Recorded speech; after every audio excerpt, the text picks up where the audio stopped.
Hi guys, Lindsay here with Storybrook Family Farm. Yesterday we actually got some rain, so I am just beyond overjoyed because our garden definitely needed the rain. So did the entire land, and I'm sure that our well greatly appreciates getting some added water into it.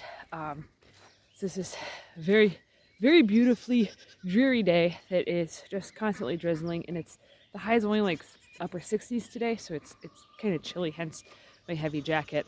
Um, Yesterday it was like 80 before it rained, and today it's quite chilly. So I thought I would actually chat with you guys in the barn because well, it's sprinkling on me, and it was supposed to be done raining. So I discovered after I started filming that it was actively sprinkling. So we'll just go in the barn so that way you guys can, see the animals and how everybody's doing and all that fun jazz. So we actually haven't filmed for a couple of days. Oh, the chickens like to go out front every now and again. These littler ones, they are actually the chicks that Simone had hatched out right after we moved to this property. And we got one that lost track of mama. She's so feral that she's like, no, human, get away from me, you're gonna hurt me. So even though like every single day we pick these little chicks up, put them in a cage, and then take them back out of the cage, just so that way if the coon does get in the barn again, they're safe. Because the coon did get one of them when we had our last coon attack. So, all right, well, that chick is just on its own. I keep chasing it around, and it's just that little black one with the white spots on its chest. We've been calling it Tuxedo because when it first hatched out, it looked like it was wearing a tuxedo, and now it looks all super fancy with the white speckles on its chest. So they're about 2 months old because when we moved here, actually, Simone, the mama that hatched them out, she actually was broody while we were in the process of moving. So it was kind of crazy because, if you've ever had a broody hen and you don't want to have a broody hen, chances are you've looked up online how to stop a hen from being broody. Well, everything you see will say basically to, try to make them be scared so that way they don't think it's a safe environment to hatch out chicks in. Well, I tell you what, riding in the back of a pickup truck, if that's not enough for, to take like a 20-minute car ride in the back of a bed of a pickup truck, if that's not enough to make a hen decide, hey, I don't want to hatch these eggs out anymore, there ain't really much of anything.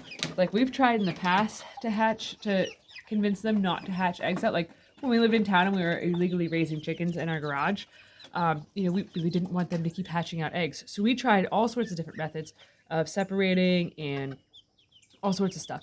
Nothing ever worked. So, we had thought, maybe with us moving, maybe that'll accidentally discourage her from doing it, because she started going broody like 2 or 3 days before we were set to move. So it was like, if she, stops doing it, it's really not that big of a deal. Plus we have an incubator, so we could always just throw them in the incubator to keep them going. But so she was bound and determined to keep them eggs underneath of her, so that way they could all hatch out. So that's Simone's chicks.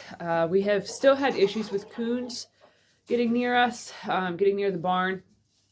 Nothing has gotten in the last couple of weeks because we made a lot of major fortifications to the barn.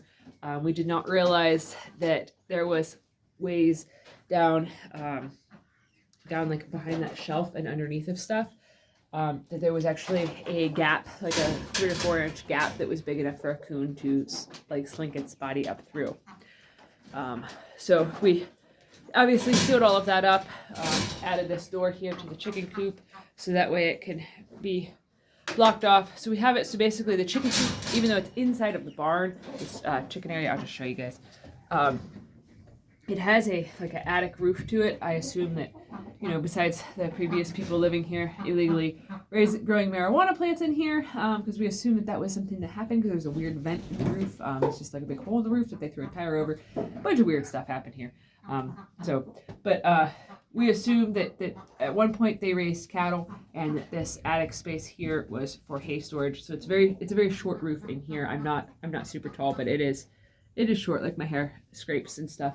And I'm like 5'6", so not very tall in here.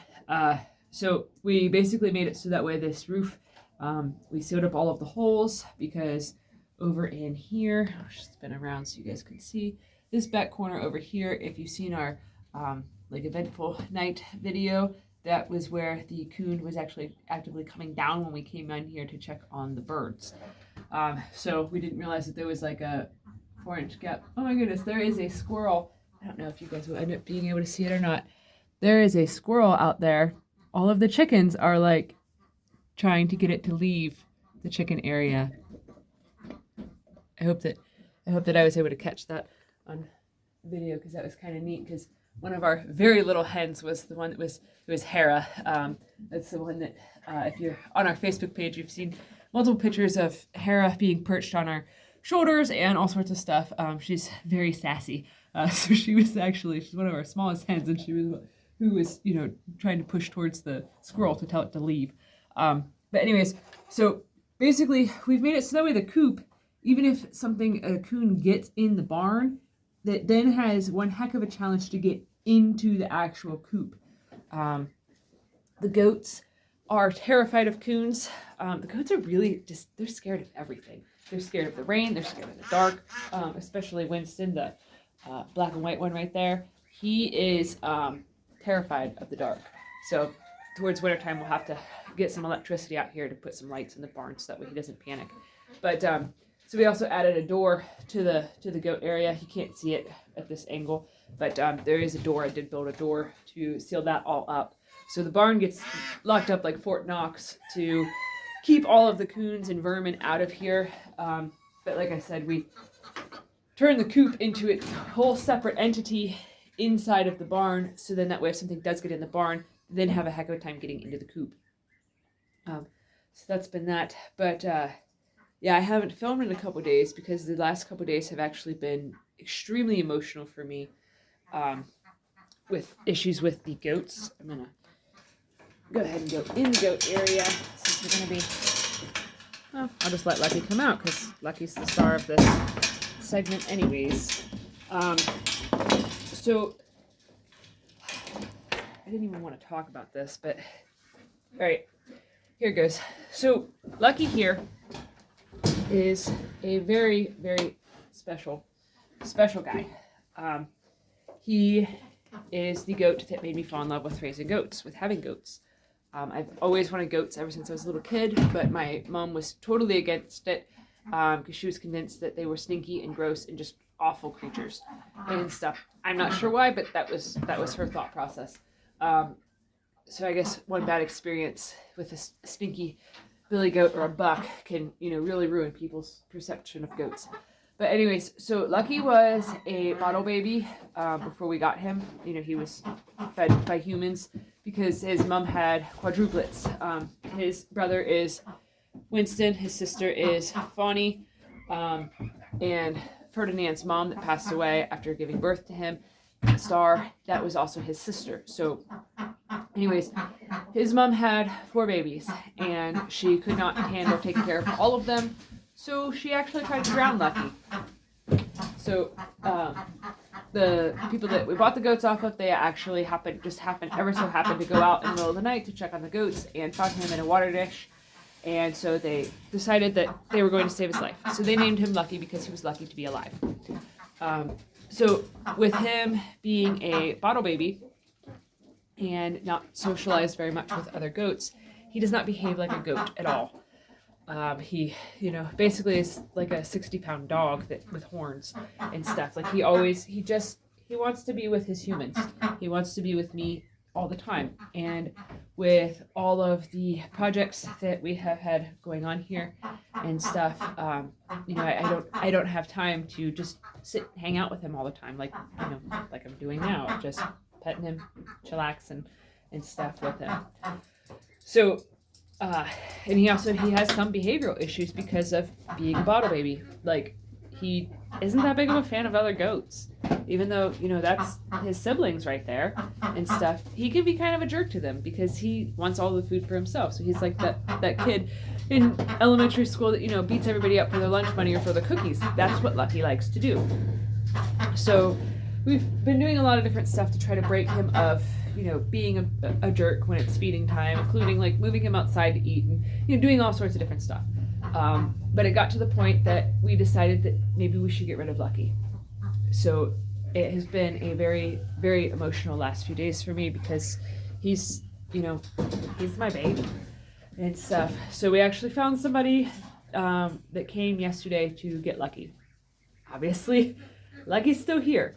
So they came and got him in the morning yesterday, and they took him, and I cried like a baby.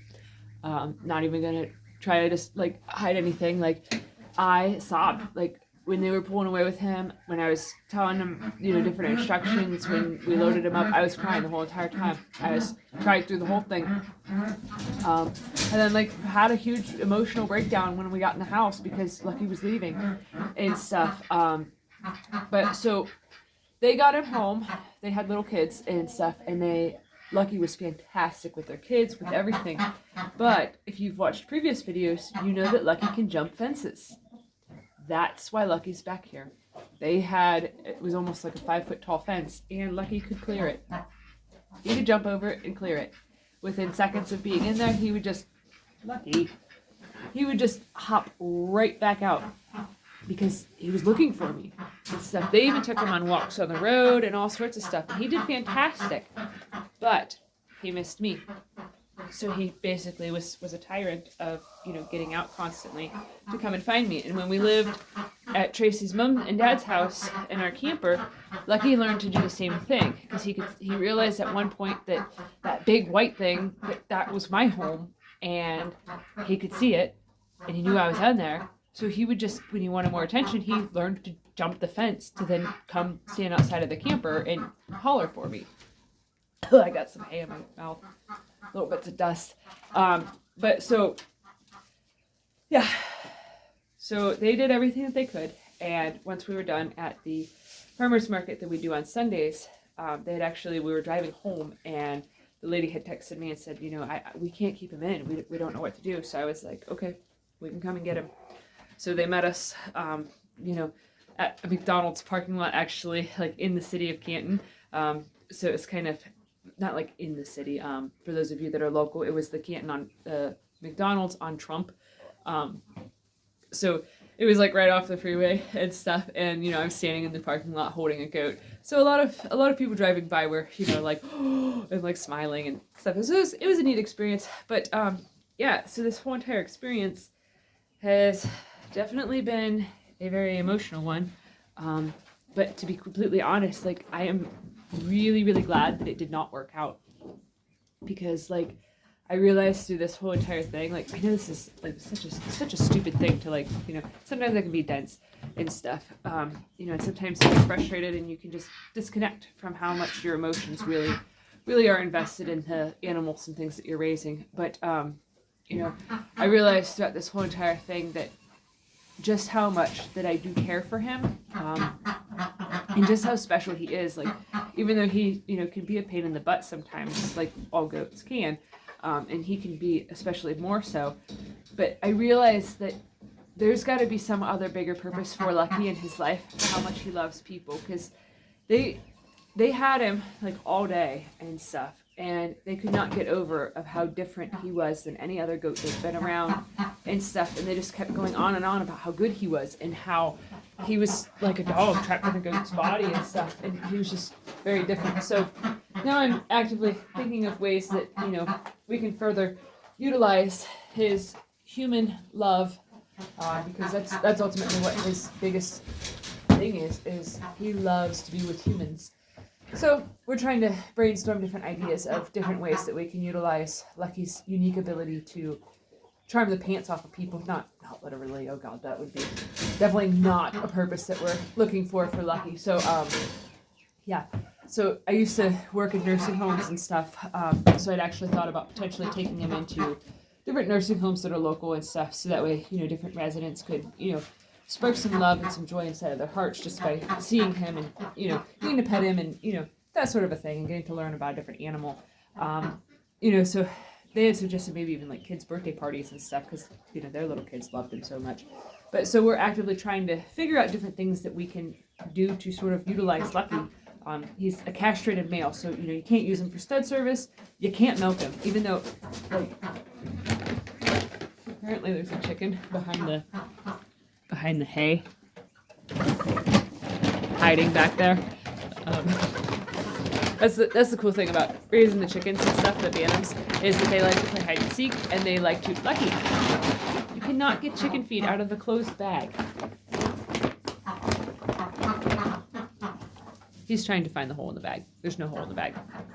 But anyways, so that's one of the unique things and fun things about raising the Bantam chickens is that they, can fly really well and they're really good at hiding. But that also means that they're really good at hiding their eggs. So every day is, legitimately an Easter egg hunt. So it is kind of fun because it just keeps things interesting.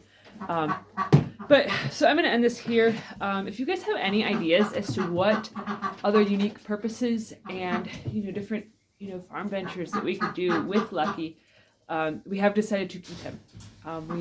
So don't try to say, oh, I'll take him. No, we've decided through this whole venture that we're going to do our best to figure out how to minimize his behavioral issues, so we can keep him. Because when it was getting close to the time that those people were going to come and stuff, like we've known for a couple of days that they were, interested in Lucky, and we were going to get rid of him and stuff. Hence why I didn't film, because every time I tried to talk about it, I started crying. But so I kept thinking, maybe we could just find something different, find a different way, do something different to train him to, rectify the issue, because our pug mix, which is also my dog, does the same thing. So, I mean, clearly it's something to do with the way I love them, or something that turns them into, basically big bullies when it comes to food. I don't know. Maybe it's because I like to eat extra and overeat. I don't know. But they like to gorge too. So, don't know. But so throughout this whole thing, we've been working on just trying to train Lucky to be better behave, including like moving him away from the other goats whenever it's time to feed, so that way he's not like ramming into Winston so much.